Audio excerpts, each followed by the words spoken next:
Tantas veces me mataron, tantas veces me morí, sin embargo estoy aquí resucitando.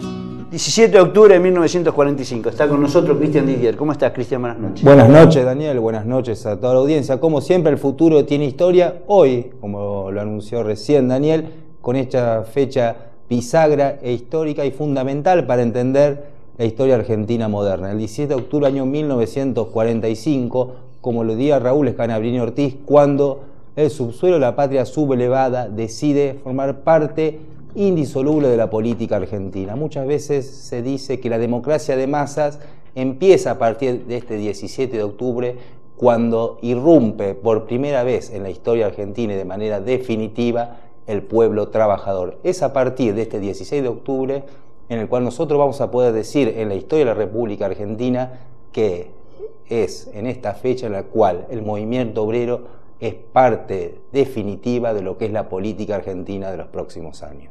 Y lo que decimos, este movimiento obrero viene a la Argentina para instalarse como sujeto histórico, como protagonista de lo que va a ser después lo que se denominó el estado de bienestar, lo que fue la presidencia, la primera y la segunda del general Perón, pero fundamentalmente a dar el protagonismo y la dignidad que tuvieron como trabajadores y que lo hizo hacer sujeto protagonista de la historia argentina. Sí, y también, como dijimos, es la irrupción del pueblo trabajador, del pueblo obrero, pero también es el encuentro entre las masas y su líder. Como siempre decimos, existe este movimiento obrero, pero tenía que exigir a alguien que pueda conducir gran parte de las demandas históricas del movimiento obrero, y este es precisamente el rol que va a tener Juan Domingo Perón. Primero, en la incipiente Secretaría de Trabajo y Previsión, para lograr, podemos decir, las tan ansiadas reformas sociales que exigía desde la década del 30 el movimiento obrero. No lo había podido hacer el primer gobierno democrático con la ley Sáenz Peña, estamos hablando del gobierno de Irigoyen. En la década del 30 va a abandonar los reclamos obreros, pero sí, en el entonces el coronel Juan Domingo Perón es el primero que intenta, a partir de un cargo en el Ejecutivo, en la Secretaría de Trabajo y Previsión, incluir la demanda del movimiento obrero. Todo esto va a conducir días más tarde a esta famosa epopeya en la historia argentina que fue el 17 de octubre del año 1945.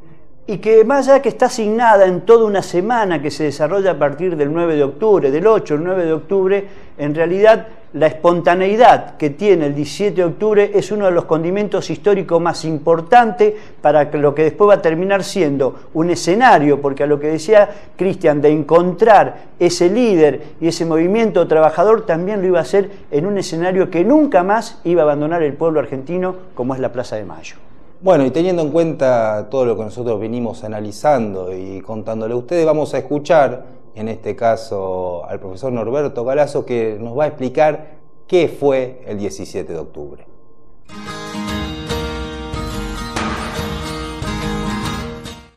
Se inicia un proceso por el cual Perón empieza a arbitrar en los conflictos laborales. Es decir, él es un militar que sienta a su mesa a un costado a obreros, representantes de los obreros, y a otro costado a representantes de los patrones.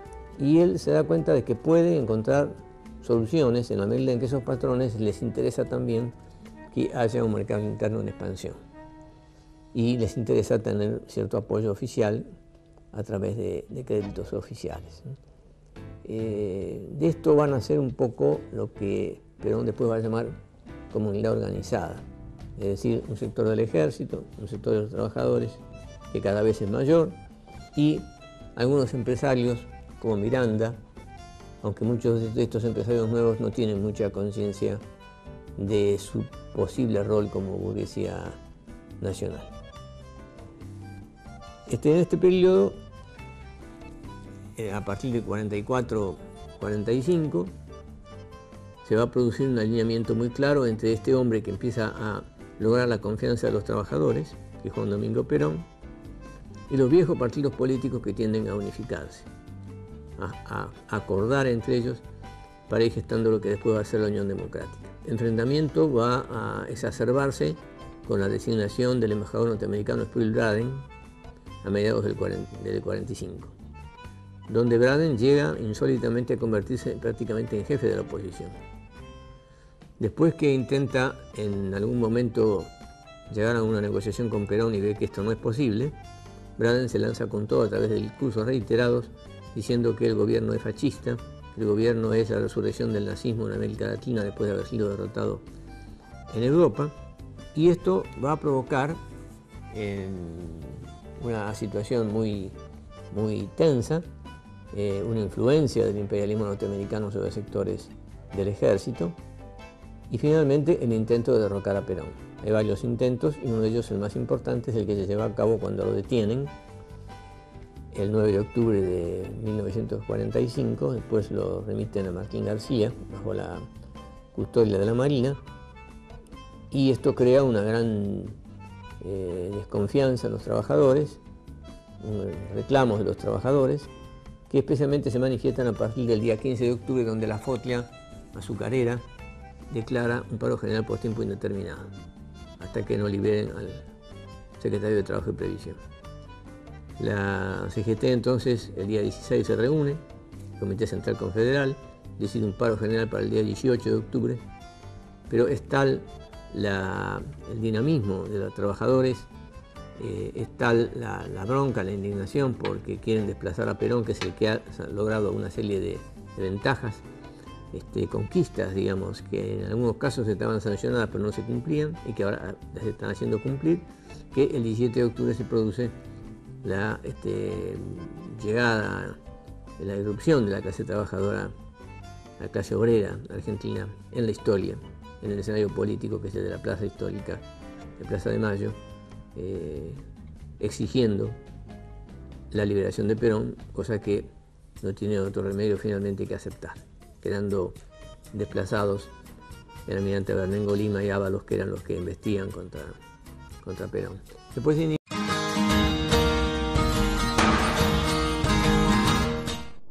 bueno, ahí teníamos la oportunidad de escuchar al profesor Norberto Galazo ir analizando lo que fue la semana previa a esta fecha del 17 de octubre. También hay que a veces retrotraerse a algunos hechos anteriores, en este caso en el mes de septiembre, cuando se inicia lo que comúnmente se conoce en la historia argentina como la Marcha de la Constitución y la Libertad, que es una marcha de la burguesía pidiendo, entre otras cuestiones, la destitución de Perón, que estaba en contra de algunos partidos políticos, o lo que comúnmente se conoce como la partidocracia en la Argentina, de un hombre que desde la incipiente Secretaría de Trabajo y Previsión había logrado transformarla verdaderamente en un centro de atracción del movimiento obrero. Es a partir de ahí que el movimiento obrero en la Argentina, que como dijimos, había sido duramente castigado durante el irigoyenismo, no había sido tenido en cuenta durante la década del 30, empieza a encontrar en el coronel Perón y en Domingo Mercante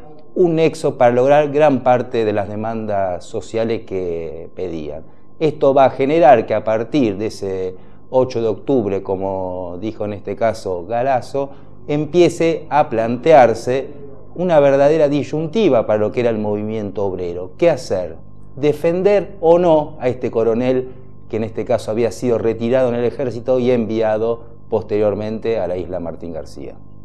Y a toda esa algarabía que ponían estos trabajadores, incluso empezaron a incorporar lo que fueron las primeras consignas que tuvo el movimiento obrero y que tenía que ver con esa realidad. Una de esas era sin galera y sin bastón, aquí están los soldados de Perón. Me parece que esa y esta otra de yo te daré patria hermosa, una cosa que empieza con P, empezaba a incorporar a la jerga, al trabajo, al dinamismo, a la alegría de los trabajadores que confiaban en su líder y que ese día espontáneamente habían llegado a la Plaza de Mayo. Y yo, que no acostumbro a hacerlo, en esto lo voy a hacer y lo voy a leer.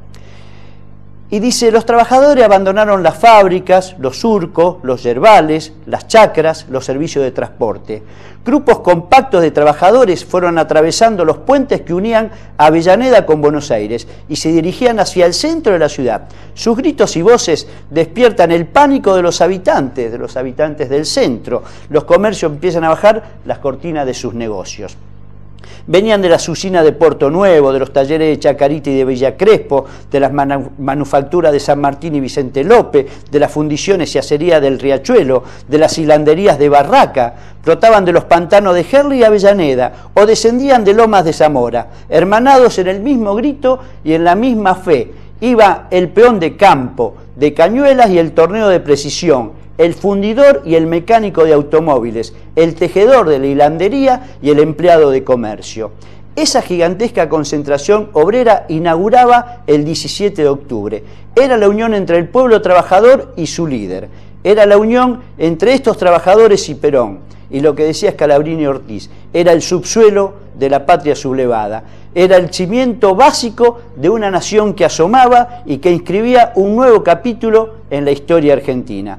Con improvisadas antorchas, porque en esa noche los canillitas no repartieron los diarios, sino que los llevaron a la Plaza de Mayo, crearon esas antorchas con los ejemplares de la prensa y le dieron esa luminosidad que iba a tener la noche que por primera vez iba a aparecer Juan Domingo Perón en los balcones de la Casa Rosada y que iba a tratar a esos que lo empezaban a acompañar con su verdadero nombre, el de trabajadores. Por eso es importante el relato de Daniel, porque marca algunas cuestiones que a veces se suelen discutir en la historia argentina, pero creo que la mayoría de nosotros ya tenemos una hipótesis clara. Si el 17 de octubre estuvo organizado o no. Lo que se sabe claramente es que en uno de los 25 puntos de lo que recién veíamos en el video, iba a ser la marcha del 18 de octubre, el último de esos puntos tenía que ver con el general Perón. Pero también recordemos, horas antes Perón tenía la idea de entregarle una carta, en este caso a su comprometida. Evita con esta idea de que cuando termine todo esto se iban a ir supuestamente a la Patagonia como dos personas que se querían, que estaban enamoradas, a ir disfrutando su vida. Lo que nunca pensaba Perón, y aquí es donde es importante destacar la espontaneidad de lo que fue este 17 de octubre, es que la vida le iba a tener asignado un destino maravilloso, este destino de la unión entre el pueblo trabajador y su líder, que fue único en la historia de la República Argentina, e incluso irrepetible hasta el día de hoy. Lo que si fue espontáneo o no, obviamente lo termina escribiendo la historia desde quien la cuenta, y nos parece que está bien que sea así. Lo que es importante que lo que eran los movimientos obreros organizados llegan tarde, por eso ese paro, esa huelga que se decreta para el 18 de octubre, que Perón con una fina ironía como la que tuvo siempre, dijo que el 18 era San Perón porque al otro día no se trabajaba, pero el día histórico, el que fijaron los trabajadores, fue el 17 de octubre. Y algunos, entre ellos intelectuales, empezaron a interpretar este 17 de octubre como el subsuelo de la patria sublevada. Y hay una anécdota que cuenta don Arturo Jaureche, que en un momento, ya sobre el mediodía, lo llama un puntero de Valvanera, un puntero del Comité Radical, y le dice: don Arturo, acá están pasando los trabajadores. Jaureche le pregunta: ¿a dónde van? Le dice: no sé, no tengo idea. Algunos hablan de la Plaza de Mayo, y Jaureche, con esa anticipación que tenía la mirada histórica, le dice: bueno, usted baje la bandera del comité y súmese a los trabajadores. Y ese día, aquel puntero de Valvanera, que nunca había tenido más de 30 personas en su comité de barrio, logró marchar al frente de miles y miles de trabajadores y ser parte de la historia que se refleja a través del 17 de octubre. Bueno, y para ir un poco cerrando lo que tiene que ver con este homenaje al 17 de octubre, ir contando lo que fueron las horas previas al discurso de Juan Domingo Perón. Cuando Juan Domingo Perón sale de la isla Martín García, cuando en este caso Ábalos pierde esa oportunidad de sacar a Perón del poder y del ostracismo político, que era su verdadero objetivo, se reúne con Farrell, y esta idea de Farrell de salga y sáqueme los obreros de la calle. La verdad que Farrell sentía que estaba prácticamente en una encrucijada, y Perón se enfrenta verdaderamente a uno de los momentos más importantes de su vida. Y por eso, para ir cerrando, destacar la palabra que recién utilizó Daniel. La primera expresión de Perón cuando se enfrenta al pueblo es la palabra trabajadores. Ya Perón empieza a entender que el verdadero sujeto político e histórico de la década que venía y del primer y segundo gobierno de Juan Domingo Perón era precisamente los trabajadores. Y para cerrar también lo que fue ese 17 de octubre, en la reunión que Perón tiene con Farrell, le dice la única manera de resolver este problema, que era el de la gente reunido en esta demanda, es llamar a elecciones. Farrell le dice que sí, que no hay ningún problema, intercambian algunas ideas con la fecha, Farrell propone abril, Perón le dice febrero, y después que Perón termina logrando que Farrell acceda a dar elecciones democráticas en la Argentina, Perón le dice, bueno, muchas gracias general, yo me voy a mi casa, y ahí es cuando Farrell le dice, no, mire, enfréntese, charle con los trabajadores, sáqueme de esta situación, y es esa apertura que Perón y ese contacto que se da con el pueblo trabajador esa noche del 17 de octubre. Pero también la oportunidad para charlar el 17 de octubre, para contarle los homenajes que se van a hacer, uno de estos homenajes que se va a hacer en la ciudad de Rosario. Sí, el peronismo históricamente ha reivindicado el 17 de octubre desde la Resistencia en adelante en lo que es el Parque Independencia, lo que es la figura del Cristo que está emplazado en el parque frente al cementerio, y allí se eligió durante muchísimo tiempo esa actitud espontánea durante la resistencia peronista. ¿Y por qué ese lugar? Bueno, viejos militantes de esa época y de ese momento duro para los trabajadores peronistas es que era que cuando intentaran reprimirlo, el Parque Independencia era el mejor refugio para el escape, la mejor apertura para que no lo pudieran seguir ni con los carros hidratantes, ni con los camiones de policía. Y ese hecho que reivindicó la resistencia, bueno, hoy lo retoman las nuevas banderas del peronismo, y mañana, como siempre, todos los 17 de octubre, a partir de las 19 horas, van a estar presentes en el Cristo del Parque Independencia. Bueno, Daniel, intentamos reflejar en estos minutos lo que fue el 17 de octubre del año 1945, fecha emblemática en la historia argentina, si las hay. Y como decimos que El Futuro Tiene Historia es un programa semanal, también vamos a aprovechar en el próximo bloque hacer un repaso de los últimos 7 días con lo que para nosotros fueron 7 noticias importantes y sobre las cuales queremos tener 7 opiniones. Tantas veces me mataron, tantas veces me morí, sin embargo estoy aquí resucitado.